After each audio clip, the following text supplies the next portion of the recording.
మహాగణాధిపతే నమః. సదాశివసమారంభాం శంకరాచార్యమధ్యమాం అస్మదాచార్యపర్యంతాం వందే గురుపరంపరాం. శ్రీమాత్రే నమః. ప్రేక్షకులందరికీ స్వాగతం. రవి కుజుల యొక్క కలయిక అంటే ఒకే రాశిలోకి రవి కుజులు ఇద్దరూ కూడా సంచారం చేయడం అనేది జరుగుతోంది. ఇది మనకి ఏదైతే ఫిబ్రవరి 5వ తారీఖు వరకు కుజుడు మనకి ధనుస్సు రాశిలో ఉండి తదనంతరం మకరంలోకి ఈయన ప్రవేశించడం అనేది జరుగుతుంది. ఈ మకరంలో ప్రవేశించడం అనేది కుజుడికి ఆ యొక్క స్థితి ఏదైతే ఉందో, ఆ యొక్క స్థానం ఏదైతే ఉందో అది ఉచ్చస్థితిగా చెప్పవచ్చు. అయితే కుజుడికి అక్కడ శనికి ఇద్దరూ కూడా శత్రువులు, మిత్రక్షేత్రం అయితే ఏమీ కాదు. ఇదే సమయంలో అక్కడ ఆల్రెడీ రవి సంచరిస్తూనే ఉన్నాడు మకరంలో.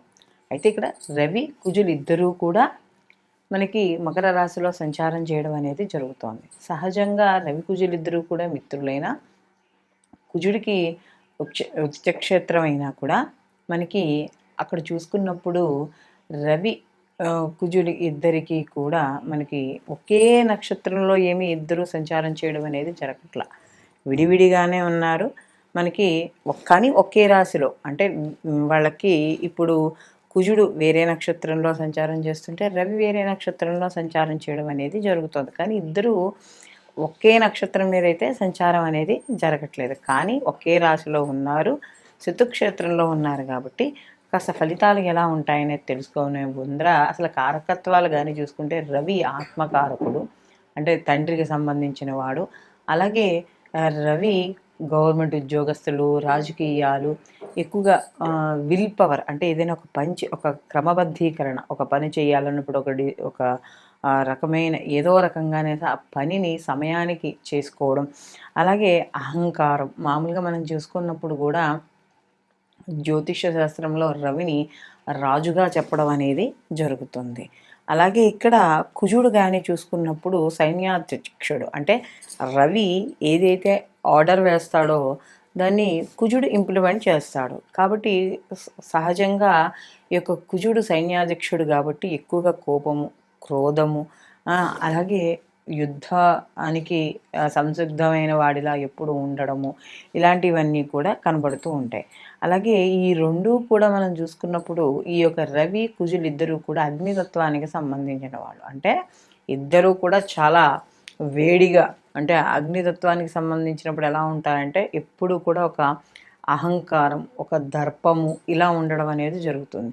అలాంటి గ్రహాలు రెండు కూడా ఇక్కడ మనకి ఏమవుతున్నాయి అంటే ఈ యొక్క మకర రాశిలో సంచారం అనేది జరుగుతుంది. కాబట్టి మనకి ఈ సహజంగా ఈ రవి కుజులు ఇద్దరూ కూడా కలిసినప్పుడు ఎలా ఉంటుంది అంటే కుజుడు భూకారకుడు, అలాగే రవి అగ్నితత్వానికి సంబంధించిన వాడు, గవర్నమెంట్, రాజకీయాలు ఇలాంటివి. కాబట్టి ఎక్కువగా యుద్ధాలు, యాక్సిడెంట్లు, అగ్ని ప్రమాదాలు లేదా భూకంపాలు ఇలాంటివన్నీ కూడా జరిగే అవకాశం అనేది ఎక్కువగా కనబడుతుంది. అంటే అలాంటి ఛాయలు కాస్త ఎక్కువగా కనిపిస్తాయి. కాబట్టి ఈ సమయంలో అంటే ఈ కుజురవులిద్దరూ ఏదైతే ఉన్నారో ఈ నిడివి ఈ 8 రోజులు, అంటే ఇంచుమించు మనకి ఈ ఫిబ్రవరి 6వ తారీఖు నుండి మనకి ఫిబ్రవరి 14వ తారీఖు వరకు ఈ యొక్క వీళ్ళు ఏదైతే నిడివి ఉందో ఈ సమయంలో ఎటువంటి ఫలితాలు ఉంటాయి ఈ యొక్క ద్వాదశ రాశుల వారికి అనే విషయాన్ని తెలుసుకుందాం.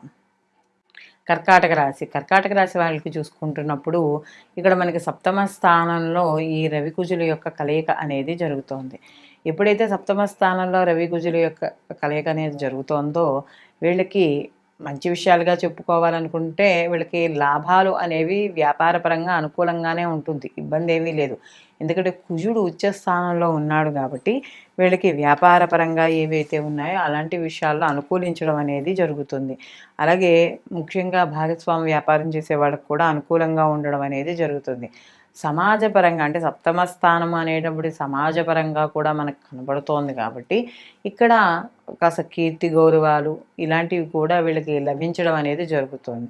అయితే ఇక్కడ కుజుడు కానీ మనం చూసుకున్నప్పుడు రవిలిద్దరు వివాహం కాని వాళ్ళకి కాస్త ఆలస్యం అయ్యే విషయాలు ఎక్కువగా కనబడుతున్నాయి. అలాగే జీవిత భాగస్వామి విషయాల్లోనూ వాటిలో కూడా చిన్న చిన్న మనస్పర్ధలు కానీ లేదా వాళ్ళతో మాట్లాడేటప్పుడు కానీ వ్యవహారపరంగా కానీ జాగ్రత్త అనేది తప్పనిసరిగా తీసుకోవాలి. అలాగే ముఖ్యంగా ఇక్కడ సప్తమ స్థానము అని మనం చెప్పుకునేటప్పటికీ మనకి ఈ సంతానపరంగా కూడా కాస్త సంతానపరంగాను భాగస్వామి పరంగా కూడా వాళ్ళకి ఏవో అనారోగ్య సమస్యలు కాస్త మిమ్మల్ని కలవరపెట్టడం అనేది జరుగుతుంది. కాస్త నిరుత్సాహం అంటే కాస్త ఏ పని చేద్దామన్నా కొద్దిగా మధ్య మధ్యలో నిరుత్సాహం అనేది వీళ్ళకి ఏర్పడడం అనేది ఉంటుంది. అయితే ఇక్కడ కుజుడు ఉచ్చస్థానంలో ఉన్నాడు కాబట్టి ఎంతైనా ఒక గ్రహం తన ఉచ్చక్షేత్రంలో ఉన్నప్పుడు అది శత్రుక్షేత్రమైనా కూడా ఎక్కువగా శుభ ఫలితాలను ఇవ్వడం అనేదే జరుగుతుంది. కాబట్టి సప్తమ స్థానంలో ఉన్నా కూడా కాస్త వీళ్ళకి ఎలా అంటే వీళ్ళ లోపల అంటే కొంత చెడు ఫలితాలు అంటే ఇప్పుడు ఇంట్లో కుటుంబ సభ్యులు ఉన్నారు, కుటుంబ సభ్యులతో ఏదో ఒక కలహం వస్తుంది, గొడవ వస్తుంది. కానీ బయటికి వెళితే మాత్రం వాడు చేసే వృత్తి ఉద్యోగ వ్యాపారాల్లో మాత్రం కాస్త అనుకూలంగా ఉండడం అనేది జరుగుతుంది. అలాగే ఎవరైనా కళత్ర స్థానం అంటే ఈ భార్య పరంగా కానీ భర్త పరంగా కానీ చిన్న చిన్న అభిప్రాయ భేదాలు అనేవి వస్తాయి.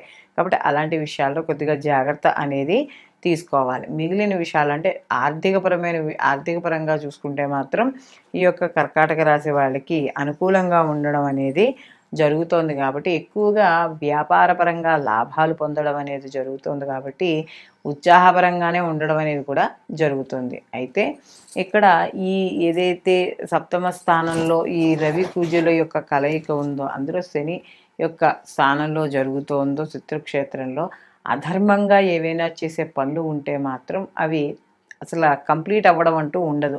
కాబట్టి ఏదైనా సరే ధర్మబద్ధమైన కార్యక్రమాలు చేయడానికి కాస్త ప్రయత్నిస్తే అంటే కొంత దైవబలంతో కొంత ఆధ్యాత్మిక పరంగా ముందుకు వెళుతున్నప్పుడు మీకు ఏవైతే పనులు ఆగిపోయాయో ఆ పనులన్నీ కూడా ముందుకు వెళ్ళడం అనేది జరుగుతుంది. ఈ కర్కాటక రాశి వారు ఈ రవి కుజుల యొక్క కలయిక సమయం ఏదైతే ఉందో ఈ సమయంలో వీళ్ళు తప్పనిసరిగా ఈ యొక్క సుబ్రహ్మణ్య ఆరాధన కానీ సుబ్రహ్మణ్య కరావలంబ స్తోత్రం కానీ లేదా ప్రతిరోజు కూడా సుబ్రహ్మణ్య స్వామి గుడికి వెళ్ళి దర్శనం చేసుకోవడం కానీ లేదా ప్రతి మంగళవారము కూడా నియమాలు పాటించడం అక్కడ సుబ్రహ్మణ్య స్వామి దగ్గర దీపారాధన చేయడం ఇలాంటివన్నీ కూడా మీకు ఎంతో శుభ ఫలితాన్ని ఇవ్వడం అనేది జరుగుతుంది. అయితే ఇక్కడ మనకి ఈ రవి కుజుల యొక్క కలిగ వల్ల మనకి ఈ రాసుల వారికి ఎలా ఉంటుంది అనే విషయాన్ని తెలుసుకున్నాం కదా. అయితే ఇవి గోచార ఫలితాలు. ఇది కూడా ఒక నిర్దిష్టమైన ఈ సమయంలో మాత్రమే ఈ యొక్క ఇప్పుడు మనం చెప్పుకున్న ఫలితాలు ఆపాదించబడడం అనేది జరుగుతుంది. దీనితో పాటుగా మనకి గోచార ఫలితాలతో పాటుగా జన్మజాతక ఫలితాలు కూడా తప్పకుండా పరిశీలనలోకి తీసుకోవాలి. ఎందుకంటే మళ్ళీ జన్మజాతకంలో అక్కడ కూడా వీళ్ళకి రవి కుజులు ఇద్దరు కలిసే ఉన్నారా, లేకపోతే వాళ్ళ యొక్క జరుగుతున్న మహర్దశలు ఏమిటి, ఇవన్నీ కూడా తెలుసుకుని పూర్ణ ఫలితాలని జ్యోతిష్యుడు అనేది చెప్పాలి. అంతేగాని ఇది కేవలం గోచార ఫలితాలలో భాగం కాబట్టి ఇది సూచన ప్రాయంగా చెప్పడం అనేది జరుగుతుంది. అంటే ఈ గ్రహాలు ఇక్కడ కలిసి ఉన్నాయి కాబట్టి ఈ సమయంలో ఇటువంటి పనులు చేయొచ్చు, ఇటువంటి పనులు చేయకూడదు అనేది మాత్రం సూచనప్రాయంగా చెప్పబడుతుంది. కాబట్టి వీటితో పాటుగా తప్పకుండా మీ ఈ యొక్క జన్మజాతక ఫలితాలు కూడా పరిశీలనలోకి తీసుకుని వాటికి తగ్గ పరిహారాలు కూడా ఎవరైతే సంపూర్ణంగా చేసుకుంటారో వాళ్ళకి ఆ ఫలితాలు మంచి ఫలితాలు అయితే సంపూర్ణంగా పొందడము, అలాగే చెడు ఫలితాలు అయితే దానికి తగ్గ పరిహారాలు చేసుకోవడం ద్వారా కొంత ప్రతికూల ఫలితాలు తగ్గడము అనేది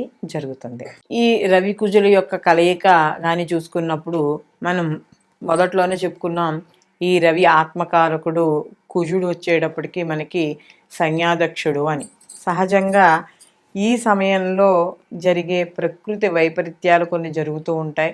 అలాగే సహజంగా మానవ తప్పిదాలతో జరిగే ఇబ్బందులు పొరపాట్లు కూడా జరుగుతూ ఉంటాయి అందులో శత్రుక్షేత్రంలో. కాబట్టి అయితే ఇవి గోచార ఫలితాలుగా మనం తీసుకోవడం అనేది జరుగుతుంది. అంటే మనకి ఈ గ్రహాల ప్రస్తుతం ఏవైతే గ్రహాలు ఉన్నాయో ఆ గ్రహాల యొక్క స్థితిని బట్టి మనం చెప్పుకునే ఫలితాలు గోచార ఫలితాలు.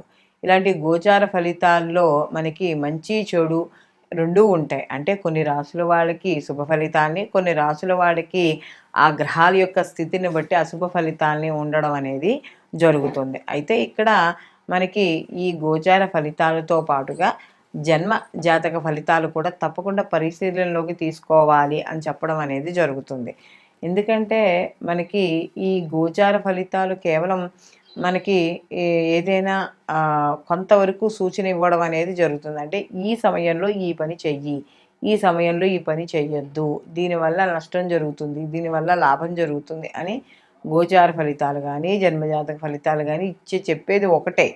అయితే ఇక్కడ గోచార ఫలితాలతో పాటుగా జన్మజాతక ఫలితాలు అనేవి తప్పనిసరిగా పరిశీలనలోకి తీసుకోవాలి. ఎందుకంటే ఇక్కడ మనకి ప్రభావం అనేది గోచారంతో పాటుగా జన్మజాతక ఫలితాల్లో కూడా ఉంటుంది. అంటే వాళ్ళకి జరిగే మహర్దశలు కావచ్చు, అంతర్దశలు కావచ్చు, ప్రత్యంతర్దశలు కావచ్చు, ఈ వీటితో పాటుగా కొంత కర్మ ఫలితం కూడా మన మీద ఉండడం అనేది జరుగుతుంది. కాబట్టి ఇక్కడ ఈ మనకి ఇప్పుడు మనం చెప్పుకునే రవికుజుల యొక్క కలయిక వల్ల అనేది కొన్ని రాశుల వాళ్ళకి శుభ ఫలితాలు, కొన్ని రాశుల వాళ్ళకి మిశ్రమ ఫలితాలు, కొన్ని రాశుల వాళ్ళకి అశుభ ఫలితాలు ఉండడం అనేది జరిగింది. కాబట్టి వీళ్ళందరూ కూడా అంటే కామన్గా చూస్తున్నప్పుడు ఈ రవి అనేది మనకి ఆరోగ్య ప్రదాత. అలాగే మనకి ఈ యొక్క గవర్నమెంట్ ఉద్యోగాలు కావచ్చు, రాజకీయ నాయకులు కావచ్చు, ఏదైనా సరే ముఖ్యంగా మెయిన్ కాన్సెప్ట్ తీసుకున్నప్పుడు ఆరోగ్యకారకుడు. అలాగే కుజుడు కూడా కొంత తన యొక్క ఏదైతే ఈ యొక్క యుద్ధ రంగానికి దానికి సంబంధించిన వాడు, దానికి సంబంధించిన వాడు.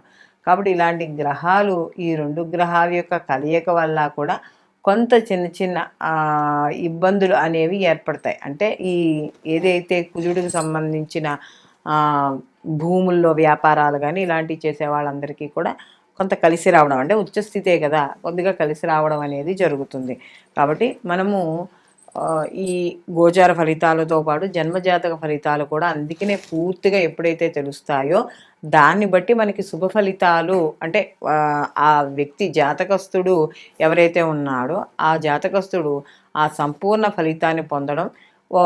అందులోనూ ఇండివిజువల్ జాతకం చూపించుకున్నప్పుడు ఏమవుతుంది అంటే ఈ గోచారము మరియు ఈ యొక్క జన్మజాతకము రెండు క్లబ్ చేసి చూడడం వల్ల జ్యోతిష్యుడు మీకు కరెక్ట్ రెమెడీ చెప్పడం అనేది జరుగుతుంది. అంటే కరెక్ట్గా పరిష్కార మార్గాలు చెప్పడం ద్వారా మీరు ఏవైతే ప్రయత్నాలు చేస్తున్నారో కార్యక్రమాల కోసం అవన్నీ సరియైన సమయానికి మీరు పొందడం అనేది జరుగుతుంది.